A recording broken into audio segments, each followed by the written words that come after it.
Junior NTR Prashanth Neel combination లో రావాల్సినటువంటి movie most waiting లో ఉన్న విషయం మనకు తెలిసిందే. దీనికోసం ప్రభాస్ నుండి రావాల్సినటువంటి సలార్ మూవీని కూడా పక్కన పెట్టేశారు ప్రశాంత్ నీల్.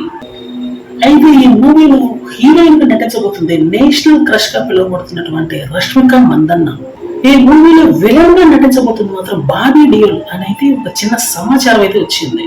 కాస్టింగ్ పరంగా చూస్తే ఇందులో బిగ్గెస్ట్ కాస్టింగ్ ఉందనే చెప్పాల్సి ఉంటుంది. ఎందుకంటే అందరూ నేషనల్ లెవెల్ లో పాపులర్ అయినటువంటి హీరోలు గానీ హీరోయిన్స్ గానీ. మూవీ బడ్జెట్ కూడా తక్కువేం కదా, దగ్గర 400 కోట్లు పెట్టి ఈ మూవీ అయితే తీసుకున్నట్టయితే తెలుస్తుంది.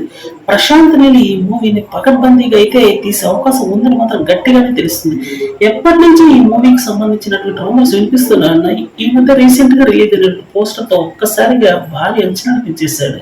ఫస్ట్ జూనియర్ ఎన్టీఆర్ నుంచి దేవర మూవీ అంటూ వస్తే ఈ మూవీకి ఉన్నటువంటి స్టామినా మామూలుగా లేదని తెలుస్తుంది. ప్రస్తుతానికి సోషల్ మీడియాలో ప్రస్తుతానికి విపరీతంగా ఈ మూవీ గురించి అప్డేట్స్ అయితే ట్రెండ్ అవుతూనే ఉన్నాయి. త్వరలో ఈ మూవీకి సంబంధించినటువంటి సాంగ్ అయితే ఒకటి రాబోతుందని కూడా తెలుస్తుంది. ఈ మూడవ సాంగ్ అయితే దీనిపోయే హిట్ అయితే అవ్వచ్చు అనేది తెలుస్తుంది. వ్యూస్ పరంగా చూస్తే ఇప్పటికీ వచ్చినటువంటి 2 సాంగ్స్ కూడా అద్దరిపోయే వ్యూస్ రాబట్టి మూడో సాంగ్ కూడా ఇదే రకమైనటువంటి విధంగా వ్యూస్ రాబట్టే అవకాశం ఉంది.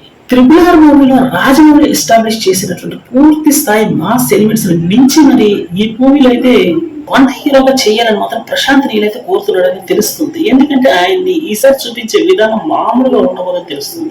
ఇటువంటి బడా కాస్టింగ్ తో రాబోతున్నటువంటి ఈ మూవీ మీద మాత్రం విపరీతమైన అంచనాలు ఉండటం సహజమే. అందువల్ల దానికి తగ్గ విధంగానే మూవీని మాత్రం పూర్తి స్థాయిలో అద్భుతంగా తీయాలని మాత్రం కంకణం కట్టుకున్నాడు. రాజమౌళి మహేష్ బాబు కాంబినేషన్ లో రావాల్సినటువంటి అతిపెద్ద పాన్ ఇండియన్ మూవీ SSMB 29 అని ప్రెసెంట్ పేరు పెట్టారు. అయితే దీనికి అసలైనటువంటి పేరు గరుడ అన్నటువంటి పేరు మీద ఒకటి ప్రెసెంట్ సోషల్ మీడియాలో నానుతుంది. దానికి సంబంధించిన పోస్టర్ కూడా ఒకటి రిలీజ్ అయ్యి హల్చల్ చేస్తుందని చెప్పాలి. ఈ టైటిల్ లో ఫిక్స్ చేస్తారా లేకపోతే టైటిల్ ఏమైనా మారుస్తారా అన్నదైతే ఇంకా కొంచెం ముందు తెలియాల్సిందే. ఈ మూవీ గురించి ఎటువంటి అప్డేట్ రానటువంటి కారణంగా సినీ లవర్స్ అయితే ఏదో ఒక పేరు పెట్టి దాన్ని సోషల్ మీడియాలో వదలడం జరుగుతుంది. అది నిమిషాల్లో వైరల్ అవడం జరుగుతుంది. ఎందుకంటే ఇటువంటి అఫీషియల్ అప్డేట్ లేనటువంటి కారణంగా ఇటువంటి రూమర్స్ వస్తూ ఉంటాయి. ఇదైతే ప్రస్తుతానికి నమ్మాల్సిన పరిస్థితి ఉందని తెలుస్తుంది.